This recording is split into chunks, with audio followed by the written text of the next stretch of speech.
안녕하십니까. 스탁과 스토리, 수다가 있는 수요일 김기수의 돌직구 타임 MTNW 김기수입니다. 자, 2주 만에 찾아뵙게 되죠.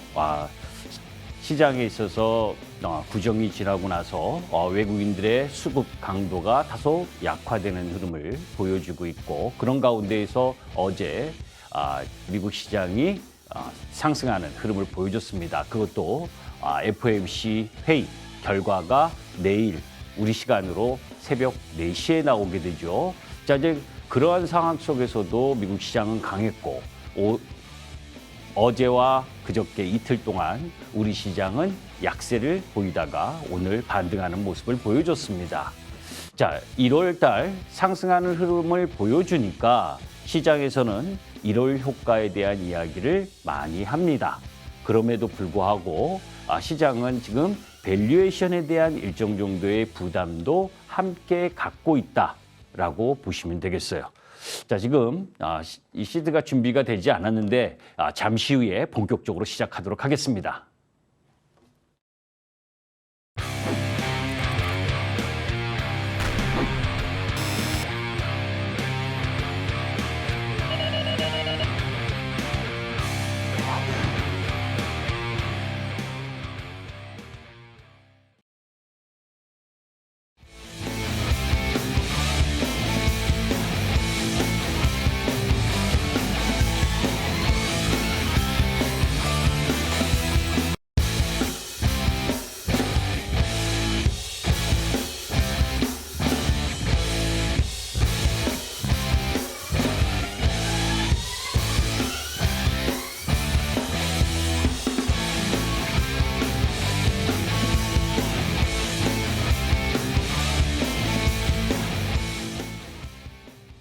네, 자, 조금 이 자료 준비가 조금 늦었습니다. 그죠? 자, 빨리빨리 지나갈게요. 1월이 좋으면 1년이 좋다. 뭐 주식시장이 오래된 격언입니다. 그죠? 그런 가운데에서 1월 달에 우리 시장은 글로벌 G20 국가 중에서 세 번째로 높은 상승률 8.4%를 보여줬죠. 자, 그리고 1929년 이후 미국 증시가 1월 달에 상승했을 때 그의 전체가 상승하는 경우가 71%나 있다고 합니다. 그죠? 그런데 너무 거기에 현혹되지는 마세요. 자, 바로 작년이죠. 작년에 1월 달에 월봉 모습입니다. 13% 올라갔고 8개월 동안 연속 양봉이 나왔었던 때예요. 그럼에도 결과는 어땠습니까? 그죠? 안 좋은 모습을 보였었잖아요. 그죠? 이번 2023년 들어서 월봉이 1월 양봉이 진행되고 있습니다. 자, 낙폭과대에 대한 반등. 지난 2주 전에 이야기했었던 201선과 121이평선까지 낙폭과대 섹터의 순환 마무리 국면. 오늘까지 그죠? 바이오 중에서 못 올랐었던 셀트리온 쪽 라인, 이쪽 라인이 반등을 하면서 대부분의 섹터가 일정 정도의 반등 마무리를 보였죠. 자, 그러면 이제 내일 새벽 4시면 FOMC 결과가 나옵니다. 지금 우리 시장은 현재 금리가 3.5%, 미국 시장은 지금 4.25에서 4.5%인데 0.25% 올린다는 건 여러분들도 다 알고 계시잖아요. 걱정하는 건 뭡니까? 파월의 입이죠. 그죠? 파월이 여태껏 계속해서 매파적 입장을 견지한 부분이기 때문에 계속해서 매파적인 이야기 그 충격이 있지 않을까라고 걱정을 하고 있습니다. 물론 그 부분은 맞는 부분이에요. 단기적으로는 그 영향 부분이 있을 수 있죠. 자, 그것을 보면서 제가 항상 여러분들께 지표는 보이는 것만 믿자. 의도된 정책 입안자들이 이야기하는 내용보다는 오히려 발표되는 부분들을 보이는 사항, 그 부분을 보셔야 된다라고 하죠. 자, 이걸 조금 자세하게 보게 되면 미국 기준금리와 달러 인덱스 추이입니다. 회색이 미국 기준금리가 급격하게 올라와서 지금 4.25, 4.5%를 보여주고 있는 가운데 달러 인덱스 검은색 부분이 달러 인덱스가 114에서 지금 100일까지 내려오는 흐름을 보여줬죠. 이 흐름이 진행되면서 코스피 외국인들의 수급이 1월 달에 약 6조 8천억 정도가 매수세가 들어왔습니다. 자, 그러면 여기에서 달러가 지금 114에서 101까지 내려왔는데 잘 보시면 달러의 부분이 1차 상승 한 이후에 2차 상승 마디 부분에서 꺾여서 1차 상승 부분에 있어서의 지지 확인 받는 과정에 있어요. 여러분들은 어떻게 생각하십니까? 달러가 여기서 더 약세로 전환될 것이냐 아니면 반전을 할 것이냐. 그게 이제 시장에 있어서 이 흐름을 좌지우지, 그러니까 외국인들의 수급의 강도를 체크할 수 있는 요인이죠. 자, 여기에서 파월 연준 의장이 매파적 이야기를 하지 않고 눈에 보이는 수치, 이 부분의 인플레이션 완화 이야기를 한다면 시장은 환호할 것이다. 그건 다 알잖아요. 그죠? 또 반대로 매파적 이야기를 하면 단기적으로 달러가 반등할 가능성도 있다. 그거 파월 연준 의장한테 물어봐야죠. 이 얘기는. 다만 파월 연준 의장이 매파적 이야기를 한다 해서 시장이 약세를 보인다면 오히려 여러분들에게 매수 기회를 제공하는 그런 흐름으로 시장을 바라보시는 것이 좋다. 이미 2주 전에 환율로 본 증시 그리고 달러 약세가 진행되면서 외국인 매수세가 들어오는 그 근본적인 이유가 그죠? 미국의 기대 인플레이션이 꺾이고 그리고 유럽의 제조업, 서비스업 체감 경기가 생각보다 양호하고 그리고 중국의 그죠? 중국이 리오프닝을 하면서 나름대로 중국 경기에 대한 기대감, 지금은 뭐 코로나 확산 때문에 정신이 없다 해도 이런 대중국과 대유럽과 관련된 통화 가치의 상관관계, 이 속에서 달러가 강세를 전환해서 세게 갈 수 있는 확률이 다소 적다라는데 여러분들이 동의하신다면 시장을 매수하는 쪽으로 바라보셔야 되고 그런 가운데에서 다양하게 확인된 미국의 소비자 물가 지수라든지 1년 기대 인플레이션이라든지 그리고 뭐예요? 주택가격 지수라든지 이런 부분들이 하향하고 있다라고 하는 부분을 염두에 두고 여러분들이 보셔야 된다라는 말씀을 드립니다. 자, 그런 가운데에서 중국이 그죠? 넉 달 만에 중국 제조업 경기가 살아나는 모습을 보여줬어요. 중국의 제조업 경기가 50.1로 그죠? 지난 9월부터 하락세했던 부분이 제로 코로나를 고수하는 부분에서 계속 내려오다가 위드 코로나로 전환하면서 지금 제조업 경기도 양호해지고 서비스업 경기도 양호해지는 부분, 이런 부분들. 다만 이제 여기서 우려해야 될 부분 중에 미국 시장의 물가는 내려오고 있지만 중국이 이런 제조업과 서비스업, 비제조업 PMI가 상승을 하게 되면 나중에 물가가 그죠? 이 상승할 수 있는 우려도 생기는 겁니다. 그래서 중물가, 중금리의 시대가 고착화될 가능성이 높다는 관점에서 시장을 바라보실 필요가 있다. 자, 그런 가운데에서 어제 바이든이 중국의 화웨이의 수출 전면 금지를 또 이야기를 했죠. 그죠? 미국의 대중국 수출 통제는 2019년 5월 화웨이의 부품 공급 제한을 하면서부터 계속해서 주구장창 대중 압박을 하고 있습니다. 오히려 트럼프 때보다 바이든 때 지금 더 강력한 제재 흐름. 그게 뭐예요? 인공지능이니 첨단 소재니 이런 부분들에 있어서 중국의 굴기를 막으려고 하는 미국의 의도가 포함된 거잖아요.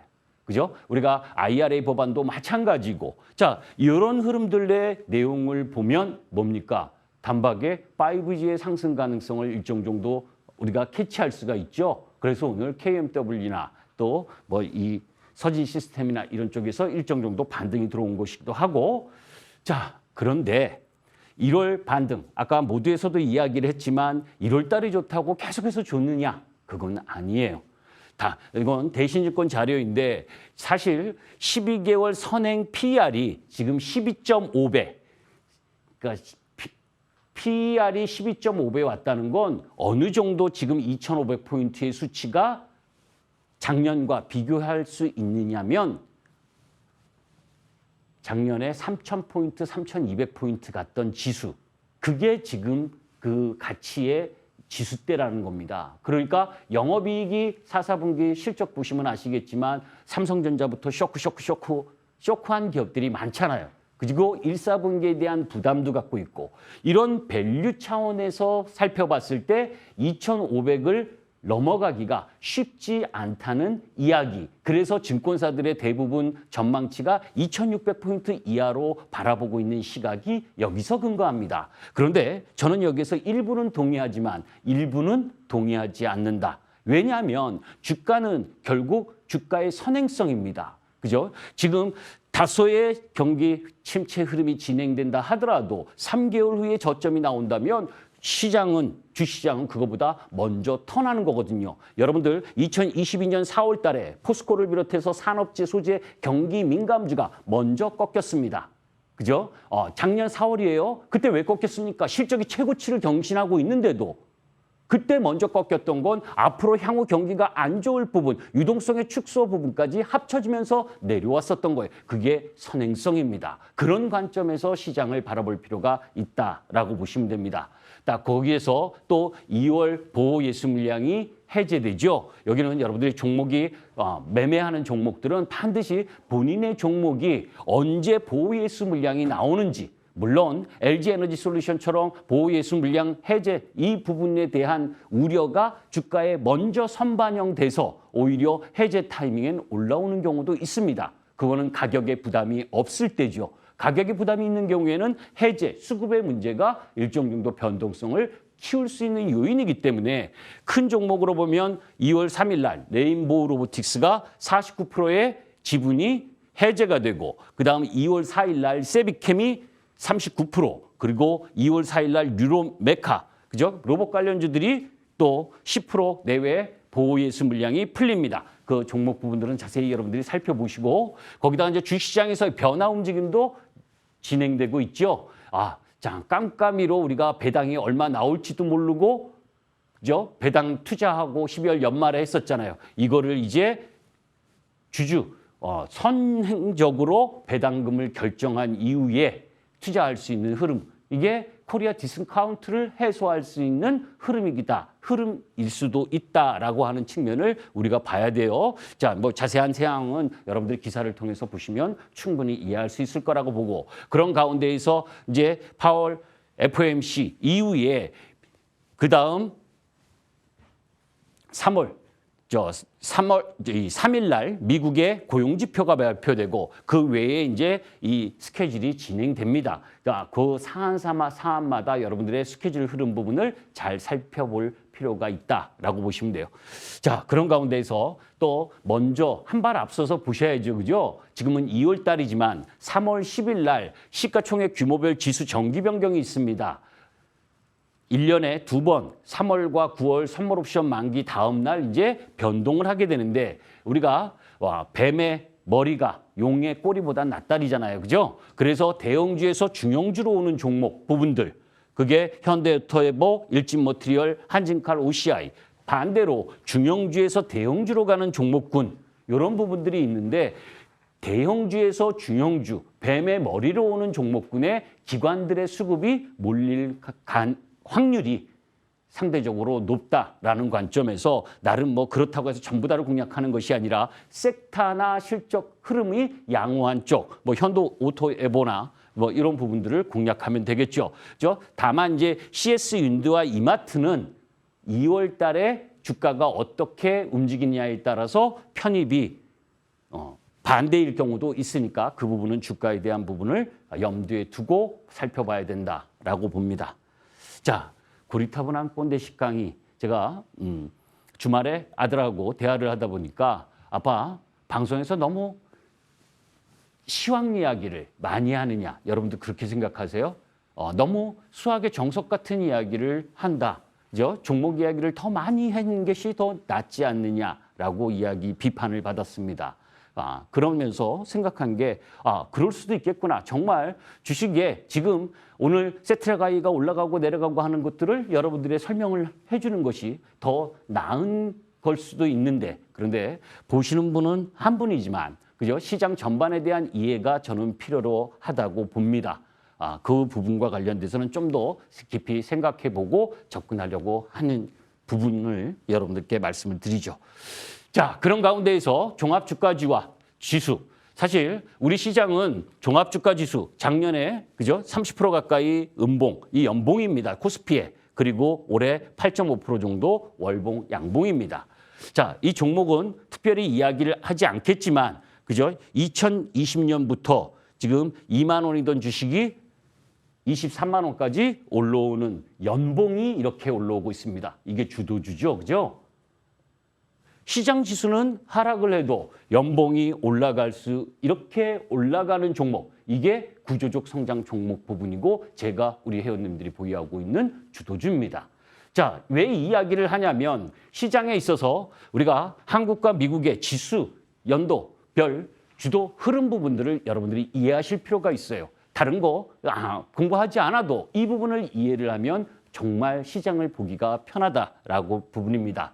자, 2000년도에서 2002년 밀레니엄 버블 2000년 이후에 우리 종합주가 지수는 2003년부터 2007년까지 약 167%를 상승을 했습니다. 잘 보세요. 2003년에서 2007년까지입니다. S&P 500 미국 지수 같은 경우에는 상승을 했어도 제한적으로 상승을 했어요. 그죠?